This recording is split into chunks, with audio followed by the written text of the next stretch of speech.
नमस्कार, किस्सा यूपी का देख रहे हैं आप। मैं हूं आपके साथ सबा शाहिद शेख। बीजेपी विधायक नंद किशोर गुर्जर ने अलीगढ़ मुस्लिम यूनिवर्सिटी की मान्यता रद्द करने की मांग की।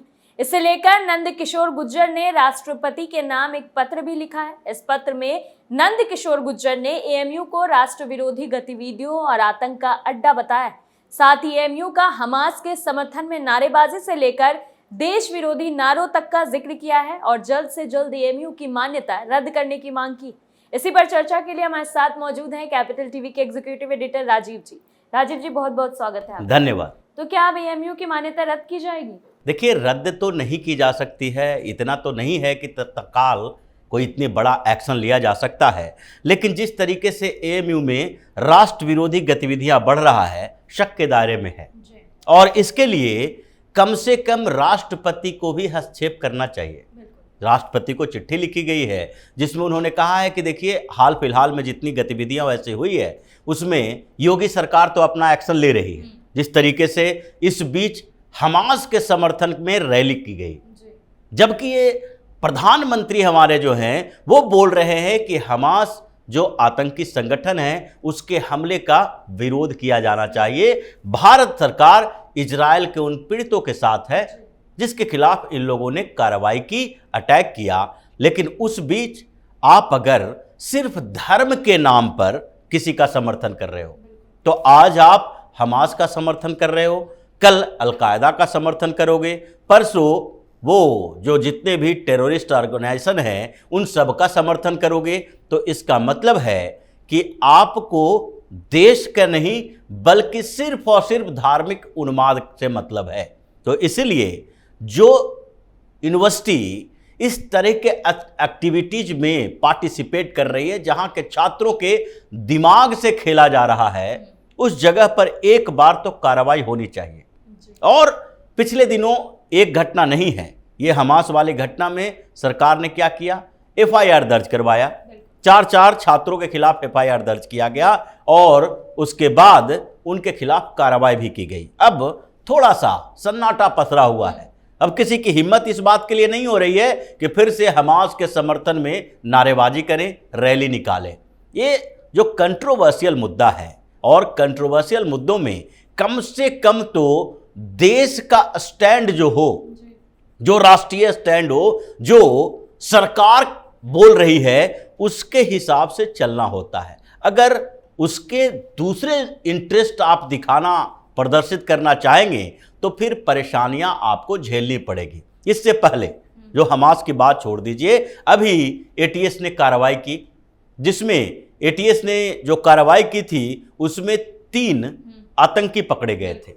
अब उसका बैकग्राउंड क्या रहा है? उसका बैकग्राउंड भी इसी तरह का रहा है। वो एएमयू में पढ़ा, एएमयू में पढ़ने के बाद वो जामिया में पढ़ा, यही कोचिंग करा रहा था और जो एएमयू में पढ़ रहा था उसी समय उसका कनेक्शन पाकिस्तान के किसी स्लीपर सेल से नहीं हुआ, या फिर आईएसआई के माध्यम से आईएसआईएस के लिए जो रिक्रूट करने का, युवाओं को बरगलाने का काम वो कर रहा था, उसके लिए एएमयू में जाते ही वो शुरू नहीं हो गया था, बल्कि उसके गांव में उसके पिता जो शिक्षक थे वो बता रहे हैं कि यहाँ तो वो बहुत सीधा साधा लड़का था, लेकिन यहाँ से एएमयू में जब गया तो उसके दिमाग में पता नहीं कौन सा शैतान घुस गया। तो इसका मतलब है कि वहाँ के जो प्रोफेसर हैं, लेक्चरर हैं, वो सब बच्चों को सही दिशा में नहीं ले जा रहे हैं, बल्कि धार्मिक उन्माद फैलाने की कोशिश कर रहे हैं। तो सबसे पहले उन लोगों पर एक्शन होना चाहिए और उसके लिए राष्ट्रपति की अनुमति की जरूरत है। सेंट्रल यूनिवर्सिटी है जो राष्ट्रपति के अंदर होता है, तो इसलिए एएमयू पर एक्शन लेने के लिए राष्ट्रपति को लेटर लिखा गया। और इसी तरीके से 1-2 घटना नहीं है, हर घटना में कहीं न कहीं इन्वॉल्वमेंट दिखता है अलीगढ़ मुस्लिम यूनिवर्सिटी का। जो छात्र वहां पढ़ रहे हैं उसको अलग तरीके से मोटिवेट किया जाता है, और जब धर्म को संविधान के ऊपर, कानून व्यवस्था के ऊपर, मानवता के ऊपर हावी करने की बात करेंगे, आप जिहाद को परिभाषित गलत तरीके से करेंगे, तो फिर जो छात्र पढ़ रहे हैं वो तो अपरिपक्व होते हैं। उसके अंदर ये क्षमता नहीं है कि हर चीज़ों को वो अपने तरीके से सही दिशा में एनालाइज कर सके। समस्या वहाँ से पैदा होती है जबकि उसे जो बताया जाता है वही वो सच मान लेता है, और बताने वाले जो लोग हैं वो एक तरह से एजेंट की तरह काम करते हैं, धर्म के नाम पर बच्चों की जिंदगी को खराब करते हैं। तो इसलिए जो अभी लेटर लिखा गया है उससे पहले भी ऐसी घटना हुई है, और जितनी बार इस विश्वविद्यालय को देखा जाए यहाँ पर पढ़ने वाले छात्र अब इन्हीं गतिविधियों में इन्वॉल्व हैं। अब एक यूनिवर्सिटी की बात नहीं है, जितने यूनिवर्सिटी हिंदुस्तान में चल रहे हैं, अगर कहीं भी धर्म के आधार पर शिक्षा दी जा रही है तो उसको सर्विलांस में लेना चाहिए। जब किसी जगह से एक घटना होती है तो उसको कहा जाता है कि ये एक व्यक्ति की देन है, इसलिए उस व्यक्ति को पनिशमेंट दिया जाए, सजा दी जाए। लेकिन बार बार जब रिपीट होता है तो उसके बाद क्या कहेंगे, उस क्षेत्र में कोई दिक्कत है, वो जगह कहीं ना कहीं खतरनाक है। जैसे जम्मू कश्मीर की बात होती है, अगर कश्मीर की घाटी में आतंकवादी गतिविधियां पनपी तो सरकार ने पहले सोचा यहां के कुछ लोग भटक गए, वहां पर 2-4 लोगों की ऐसी स्थिति होगी जिसे पाकिस्तान ने पैसे दिया, उसका माइंड वॉश किया और वो आतंकवादी बन गए। लेकिन धीरे धीरे सरकार ने देखा कि ये जो घाटी का क्षेत्र है वहां पर कई गांव में ऐसे लोग बसे हुए हैं जो कि सीधे पाकिस्तान से कनेक्टेड हैं और पीओ के जाते आते रहते हैं।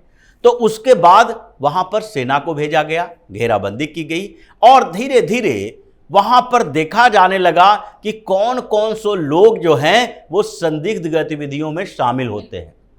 उसके बाद जब उन लोगों को पकड़ा जाने लगा तो धीरे धीरे आज स्थिति क्या हो रही है, आज जम्मू कश्मीर में जो भी खबरें आती है उसमें से पहले के तरह पथराव नहीं होते, पत्थरबाजी की खबरें नहीं आती है। हर जुमे की नमाज के बाद जो ये सेना की गाड़ियों पर पत्थर फेंकते थे, ये जो वहां पर सीआरपीएफ के जवान हैं उनके ऊपर पत्थर फेंकते थे, वो गतिविधियां कम हो गई। ऐसा नहीं है कि लोग वहां से भाग गए, कश्मीर की घाटी में वही लोग हैं, श्रीनगर में वही लोग हैं जो पहले थे, लेकिन व्यवस्था बदल गई और जो लोग इन लोगों को बरगलाते थे, पैसा देते थे, बच्चों का उपयोग करते थे, उन लोगों को जेल की सलाखों के पीछे भेजा गया। तो पहला स्टेप तो यही है कि जब ये पता चल रहा है इतने समय से कि अलीगढ़ मुस्लिम यूनिवर्सिटी एक ऐसी जगह बन गई है जहां पर आतंकी गतिविधियां भी पनप रही है, जैसा कि अभी एटीएस ने पकड़ा, वो आतंकवादी बन गया था, वो सिर्फ और सिर्फ ये नहीं कह सकते कि छोटे मोटे एक्टिविटी में शामिल था। जैसे ये छात्र हैं जिन्होंने रैली की और वो रैली था हमास के समर्थन में, उसको हम पूरी तरह से ये नहीं कह सकते कि वो आतंकवादी है, लेकिन अगर उसको बार बार इस तरह के कामों में ढकेला गया, उसके प्रोफेसर मेंटोर जो होते हैं वो उसे बरगलाते रहे, तो धीरे धीरे उसी लोगों में से ये फायदा उठाने वाले जो संगठन हैं, जैसे आईएसआई ने फायदा उठाया रिजवान के मामले में, उसी तरीके से जो ये लोग हैं वो देखते रहते हैं कि उसमें उत्साहित सबसे ज्यादा कौन है, ये रैली में सबसे ज्यादा नारेबाजी कौन कर रहा है, इस रैली में धार्मिक नारे कौन लगा रहा है, फिर उसके साथ संपर्क किया जाता है और फिर उसे स्लीपर सेल बनाया जाता है। अब ये गतिविधियां जो हो रही है उसमें छात्रों पर तो अभी एफआईआर दर्ज हुआ, लेकिन अगर माना जाए कि उन छात्रों ने खुद से स्वतः संज्ञान नहीं लिया, खुद से उनके मन में नहीं आ गया, उसके लिए पहले संगठन के स्तर पर बातचीत की गई होगी, कोई उसका मेंटोर होगा और मेंटोर ज्यादातर प्रोफेसर ही हैं जो पहले कभी कई जो जेएनयू में भी देखा जाता है कि अगर अफजल गुरु के समर्थन में वहां नारेबाजी हुई और अफजल हम शर्मिंदा हैं, तेरे खातिर जिंदा हैं जैसे नारे लगाए गए, भारत तेरे टुकड़े होंगे जैसे नारे लगाए गए, तो वहां पर सिर्फ छात्रों का ये करतूत नहीं थी, बल्कि उन्हें उस दिशा में ले जाने वाले वो वामपंथी प्रोफेसर थे जिन्होंने उन लोगों के दिमाग में भर दिया कि देश में जुडिशियल किलिंग जैसा शब्द है, यानी सरकार न्यायपालिका का इस्तेमाल करके किसी को फांसी दिलवाती है, उसको ये लोग जुडिशियल किलिंग कहते थे कि ये शासन के स्तर पर किसी की हत्या की जा रही है। अब उस विचारधारा से जो अपरिपक्व लड़के हैं, जो कि जस्ट ग्रेजुएशन करके पीजी में एडमिशन लिए हैं या फिर लैंग्वेज के कोर्स करने के लिए वो 12वीं पास करके गए हैं, उनको ये पूरा सिद्धांत समझ में नहीं आता।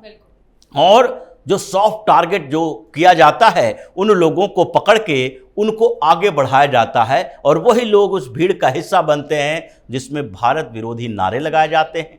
उन आतंकियों का समर्थन किया जाता है जिसने हमला तो किया, लेकिन वो कहता है कि हम आज़ादी के लिए सेपरेटिस्ट मूवमेंट चला रहे थे, हम कश्मीर की आज़ादी के लिए लड़ रहे हैं, कश्मीर में अत्याचार हो रहा है।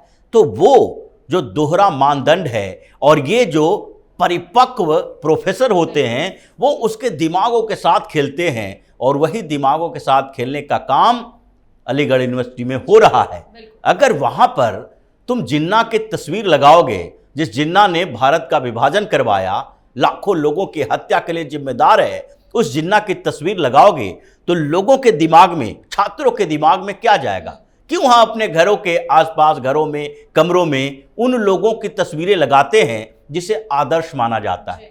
अगर कोई आदर्श मानने के लिए उसामा बिन लादेन को माने तो फिर वो आतंकवादी ही बनेगा, उसके दिमाग में वही विचार चलेंगे। अगर कोई भगत सिंह को आदर्श मानता है तो वो उसके विचार से संचालित होगा, गांधी को मानता है, गांधी के विचार से संचालित होगा। इसलिए घरों में जो तस्वीरें होती है वो उस घर के पूरे मानसिकता को दिखाता है। और अलीगढ़ यूनिवर्सिटी जैसे संस्थानें जो है, जिस तरीके से बच्चों को बरगला कर वहाँ आईएएस में भेज रहा है, इसके ऊपर एक्शन तो होना चाहिए। और इस चिट्ठी ने जो कई सवाल थे अनसुलझे, उसके जवाब देने की कोशिश की है कि भारतीय जनता पार्टी के विधायक की मांग है और सरकार पहले से जागृत है। तो अब कोई बड़ा एक्शन होगा इंक्वायरी के लेवल पर, क्योंकि हमारे समर्थन में जो रैली निकाली गई उसमें 4 लोगों के खिलाफ एफआईआर दर्ज हुए हैं। अब एफआईआर दर्ज होने का मतलब ये नहीं है कि उन 4 लोगों को सिर्फ गिरफ्तार किया जाएगा। दर्ज होने का मतलब ये है कि इंक्वायरी की जाएगी और उसे पूछा जाएगा कि तुम जो ये रैली में शामिल हुए थे, नारेबाजी कर रहे थे, उसके पीछे मास्टरमाइंड कौन था? तुम लोगों को बुलाया किसने था, इकट्ठा किसने किया था, और इसके लिए ऑर्गेनाइजर कौन था, किसने पैसे खर्च किए थे, और आगे तुम्हारा प्लान क्या था? तो इसमें बड़े लोग नपेंगे। इंक्वायरी की जरूरत है। अलीगढ़ मुस्लिम यूनिवर्सिटी के ऊपर एक बड़ा एक्शन की जरूरत है ताकि पूरे यूनिवर्सिटी को उसी तरह बदला जाए जैसे कई मदरसों में जो चल रहे थे पिछले कुछ समय से।